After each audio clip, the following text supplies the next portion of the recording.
Not sure I'm going to get my arms around this Lakers win against Golden State. Incredibly impressive Lakers story continues to get more impressive. The Lonnie Walker part of this, the fourth quarter, will be covered. I went to game 3. I didn't go to game 4, so this one is not on me. We will not extend the Curry losing streak to 0-5, me being to Curry playoff games in person. But let's get to it. All right. So we saw some of the pregame stuff, some of the off day, like, hey, what's going on? The Steph Curry smirk about like, oh, we've got some adjustments. And clearly the adjustment was to get Anthony Davis in the pick and roll switch against Steph as far away from the basket as they could set that up. And they felt like getting AD away from the hoop would lead to a lot of easy baskets. And that's exactly what seemed to be happening. So even if you liked the score, if you're on the Lakers side of it, I always kind of watch games and think like, all right, who feels like they're getting the easier way of this offensively? And it felt like Golden State was, certainly in that first half. I know the free throw thing has been a big point of contention throughout. Again, I had a problem with the way game 1 was officiated. I've not had an issue since, even game 3 being of 20 free throw differential in that game. Some of the charges, whatever. I mean, honestly, like some of the fan sites that point out an opposing team getting a call, like, no shit, really? The other team got a call you didn't like? Is there any video of it? Can we watch that over and over again? So it's going to happen. So last night, free throw wise, even though that was a big part of the non-Lonnie Walker offense for the Lakers in the fourth quarter, but as I watch it play out, I'm like, maybe this really is the adjustment. Maybe Golden State has unlocked something here, bringing AD so far away from the basket. And we get some of the adjustments and talk about that somewhat. But the reason I even bring up the free throw differential again is because, when you look at the points in the paint, people can look at those things and say, well, the correlation is that the Lakers are still getting more free throws, despite now Golden State, the non-points the paint advantage team, you would think in this series, having that advantage in the first half. Okay, but sometimes you just have to be honest with yourself and look at what the layups are. And the fact that the game plan was working that well for easy looks at the rim also meant that there weren't really any defenders around fouling these guys. So a lot of these drives were very open and free, which was a bigger picture, what felt like a better thing for Golden State. But you can't use that if you're a Warriors fan as an excuse that they got the wrong side of the whistle again because the points in the paint number. Because all you're doing is looking at the number and not admitting what we saw, at least in that first half. So really slow game offensively. Gary Payton threw open his mouth and then ran out of the tunnel. I don't know if he knew what was coming in the fourth quarter, perhaps. Golden State had 11 points, though. So despite me liking their looks, I'm like, wait, I like what they're doing. I like this adjustment. They have 11 points with 4 minutes to go in the first quarter. So how much do I really think that this is working? But I think you got a sense that it was just a bit freer for them. But also energy plays into that too. And that's another reason why when we watch some of these fourth quarters, it doesn't have to be pretty. It's just finding a way to close when you're exhausted. And LeBron was spectacular, at least getting the free throw line and just, getting Steph into some switches, which was oddly a game plan for both teams, trying to get the Steph LeBron switch against the other team, guy there. So Clay hits a 3 at 16-11, so they're at 14, 22-21 first quarter. Lakers are 35% from the floor, 0% from 3. Golden State only 41% from the floor, 25% from 3. But they were plus 9 points on threes, yet still down. The Lakers had more rebounds. They had more free throw attempts. Gary Payton II came back in, currently 3 points in the first quarter. So, LeBron, who has gone very slow in these games, which I think is by design. It's also not necessarily unlike him. Rarely, do I think we got the LeBron games where he's like just from the jump, he's trying to figure out ways to score and go off. And Steph has some of that in him too, which is what makes both players so much fun to watch because you can actually see, okay, wait a minute. He's changed his mindset. He knows he has to attack. He knows he has to be a bit more aggressive. So you're always kind of waiting on that. Back to the Anthony Davis screens. In the first half, shout out to KOC, based on Second Spectrum numbers, I used Synergy this morning. We'll get to it a little bit later. Curry, they ran 25 pick and rolls with Curry as the ball handler in the first half. Their total number for this play, according to Second Spectrum, in game 1 was 22. Game 2 was 23. Game 3 was 28. So 25 in the first half. That number did decline. What I love about the Anthony Davis switch was that Steph, and you'll notice this with just some guys that don't figure it out or impatient, just don't have the basketball IQ, is that Steph would wait for the screener to come to him. A lot of guys will put the screener in a tough spot because they move before the screener gets set, and then we have, the official's favorite whistle now, the illegal screen stuff, or if the defensive player falls down or just collides into the screen. It seems like he always gets that call all the time. But Steph would wait, hey, come all the way up here, and I can get past AD, and now I have all this room to work with behind him. Steph Van Gundy made a point that, again, he's forgotten more about basketball than I'll ever know, but his idea to have AD blitz Steph on these plays, which again means just have him go with the initial defender, keep two on the ball, and use all that size and try to just cut off the first action, right? That's why you'll see teams do this. They're like, look, if we can blitz the ball handler off of this, keep two with him all the time, that means he's got to figure out a way to make a decision off of all this length, defensive pressure, and then they're going much later in their shot clock. I know everybody listening to this already knows all this stuff, okay? I would disagree because I think Steph eventually is going to destroy you if you blitz him. Like when he starts to know it's coming, and then you have this great outlet in Draymond Green, which is what we saw all those years, even before Durant, where Draymond, and granted there was adjustments to it, so they don't run it nearly as much as they used to. Draymond would catch it at the free throw line. It's 4-on-3, and he's a great passer, and he can figure all this stuff out. But again, the league kind of caught up to that some of that stuff. I would think the only thing you would want to do if you were the Lakers, as you're trying to figure, and again at this point I'm thinking like Golden State's going to even the series. I was like, do you just, when it's Gary Payton the second, do you have Anthony Davis say, look, I'm not even going to. If you want to go out there and set a screen, I'm not going to follow you all the way up there. I'm going to Sabonis you, because if Gary Payton decides that he wants to shoot and be open, I'm going to ignore that. Now, the other part of that could be, okay, yeah, but what happens when Steph gets the switch and AD is in drop against Steph Curry? Then that doesn't make any sense either. So, look, there aren't always solutions to things that are happening against great players. And Steph was controlling things more assists. He wasn't shooting, and he didn't shoot it as well from three. All right, so let's get back to the Lakers side of this thing. 38-36, Golden State still only 4 or 17 from three. I thought Curry had some early misses. Poole starts screwing up again. We'll get to him a little bit later. An unbelievable possession here by LeBron and AD. AD had a post against Looney on the left side. Clay came to help to double, but LeBron, because he's brilliant, again, not the hardest stuff to do if you've played basketball for a long time. It's just you don't see it enough. LeBron's like, oh, wait, my guy's trying to help off me because I'm stationary. I'm not doing anything. Here's a concept. I'll move. And LeBron brought Clay with him on a cut through the paint. So then it turned like Clay no longer could do what he initially wanted to do on the defensive help with Looney against AD. Although I did think the Warriors collectively in this game defended AD better. I think they made the shots tough, but this shot was really, really tough, and AD still hit it. D'Angelo Russell at this point at 50-49 is 1 for 8 in the first half.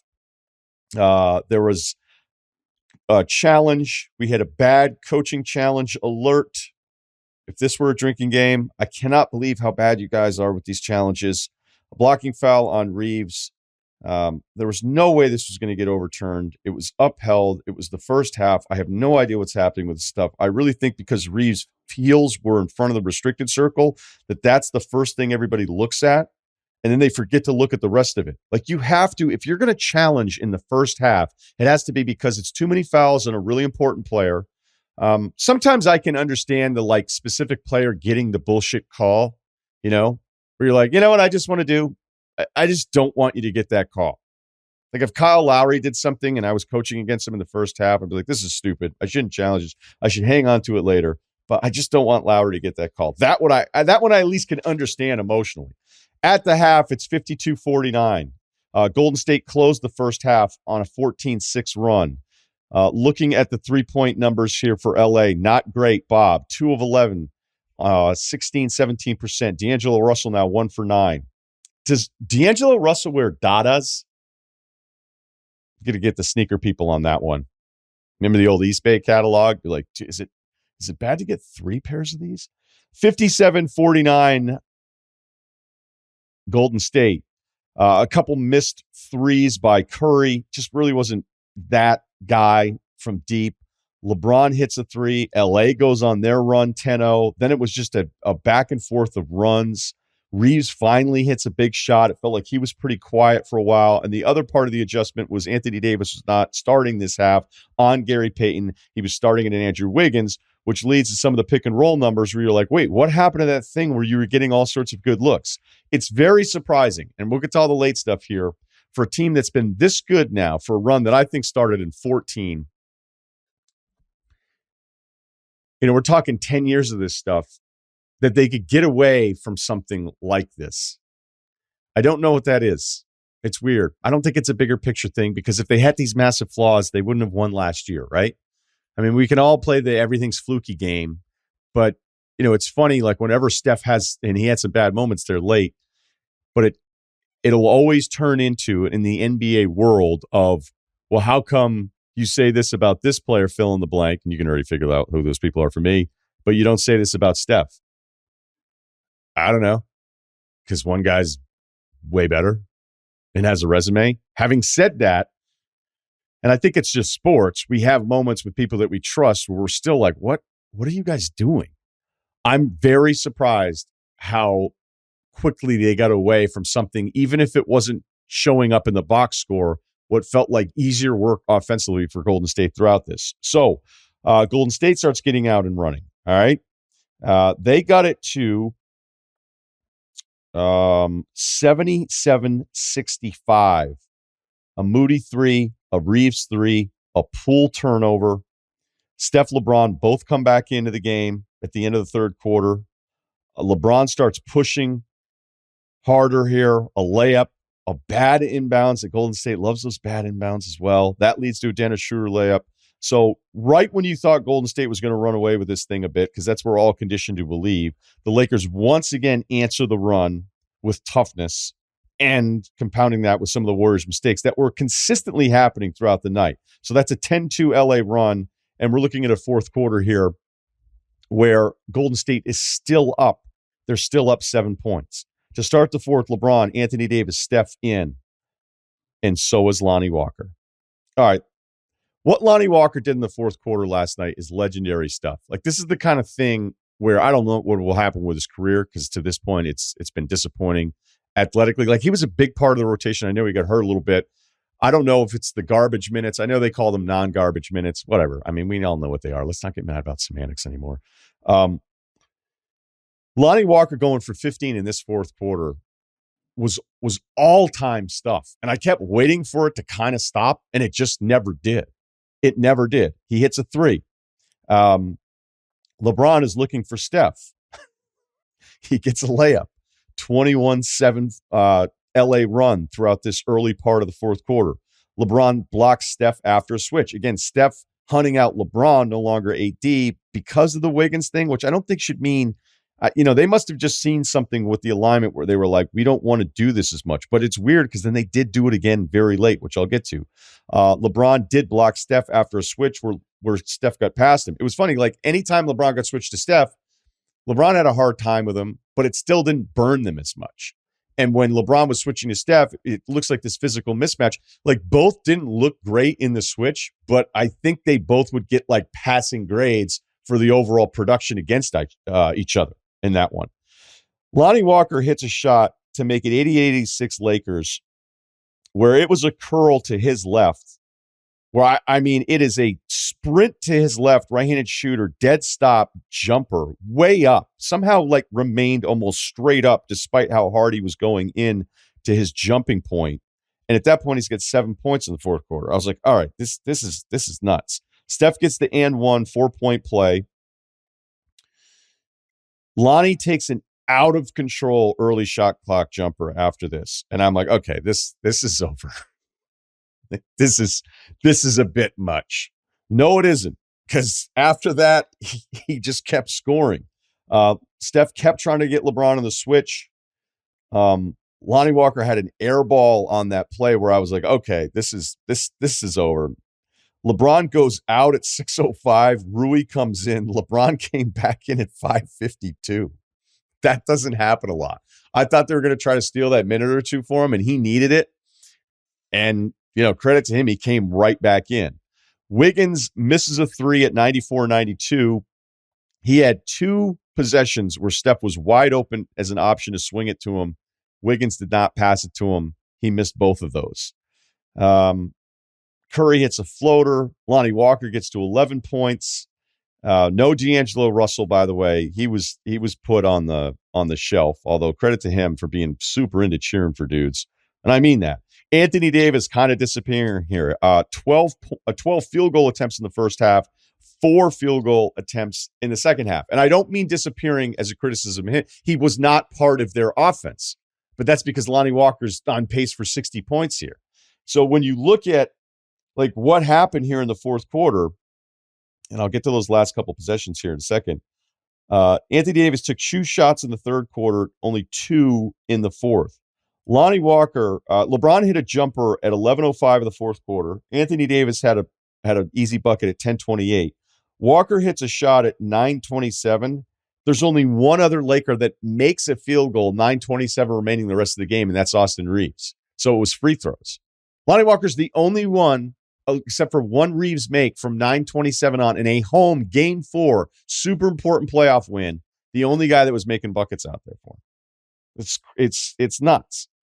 So if we let's go to the score where we can dig into those last couple Steph possessions.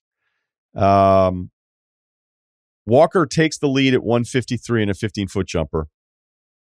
LeBron stretch of free throws here. Curry gets the layup finally on a pick and roll switch against Anthony Davis. It finally happened. So it's 102-101. LeBron takes a hero 3. Nope. Defensive rebound. Reeves fouls on that, and then we inbound it, and Steph takes a brutal 18-footer against Anthony Davis. The Warriors get the offensive rebound. Draymond looked like he was so close to it against Dennis Schroeder that he could have maybe gone back up with it, only down 1. He probably thought LeBron was lurking there a bit, and Draymond's just not going to take any shots. I mean, he did not attempt a shot in the fourth quarter. He doesn't have much interest in it. Clay had a couple threes that were really questionable. Early in the shot clock on one of them, you could see Kerr and Green both kind of look at him on the left side miss. Clay was 1 of 3 in the fourth quarter. Wiggins was 0 of 2. Draymond again didn't even take a shot. Poole in the third quarter was subbed in at 5:27. Awful turnover out at 3:17. Didn't see him again. So the Poole part of this is another story. Curry gets Anthony Davis. Anthony Davis holds up. We go over the Draymond Green offensive rebound, and then Steph decides to jack up a 30-footer, and Anthony Davis hung with him. He hung with him both of those possessions, which is essentially the same possession. Steph misses it. Lonnie Walker gets fouled. He makes the 2 free throws. It's a 3-point game. And then they run that hammer play where they want Clay in the opposite corner for a game-tying 3, and Draymond just throws a terrible pass. It's stolen. Curry's not in the play. It's a jump ball. Steph gets it back with 2 seconds left and throws it right out of bounds. And yes, it was terrible. I love Steph. I don't know what was going on. They still had a timeout. I don't know if he was a little scared of calling a late timeout after what happened with almost blowing that game against Sacramento, where they shouldn't have challenged play whatsoever. All those dudes all played in the fourth quarter. But I want to finish on the pick and roll thing, because according to Synergy this morning, it said that Steph ran 5 pick and roll ball handler plays in the fourth quarter. I had it at 6. Again, I'm not sure who's right on this one. And you may see a different number on Second Spectrum if you're into that kind of stuff. The first one was Steph was with Gary Payton, but Anthony Davis wasn't involved in it, right? He tried to bring it back to Anthony Davis. Didn't happen. Then they do it to LeBron. He gets past LeBron. LeBron chased down block from behind. Then he goes from Dennis Schroeder, wants to switch into LeBron, but Schroeder gets caught up in it. That's the 3 that was the and 1 in the 4-point play. Number 4 was LeBron. He went right past him, tries to throw a floater against Anthony Davis, who's at the rim. So the whole time this is happening, it's like, okay, so you're not really doing the Anthony Davis stuff anymore. You don't want to use his man, apparently, to run these switches. And the 5th time they did it by my count, that was when he actually got the layup to cut it to 1 point. So I know the 6th time they kind of screened it twice to LeBron and then Anthony Davis, and that's when Davis played, all-time heroic defense against Curry on those last couple possessions that led to ultimately Curry making the mistake after the jump ball. All-time game by Lonnie Walker. Some real I don't have anything from LeBron. I thought he was spent, but he was smart enough still to be like, look, if I get any momentum going towards the hoop, there's nothing I really have to worry about, and I'm probably going to get fouled because these guys are overwhelmed physically. And Steph will reach. He will reach. He'll commit bad fouls. He kind of can't help himself. They've done that at their peak. So I think Golden State does get game 5. I do. But they have to be more consistent with using the stuff that got them better looks. And I don't know what Clay was doing at home back in LA with those 2 threes that I thought, look, I mean, Clay's made a living of taking impossible shots and knocking them all. So he has the equity built up to take some of those shots. But if they go back and watch the film of that fourth quarter, they can't be happy with it. And Lonnie Walker is going to be sitting there. I don't think they'll build a statue of him here, but if this Lakers team were to win a title this year, that's one of those fourth quarters like Lakers fans will remember the rest of their lives.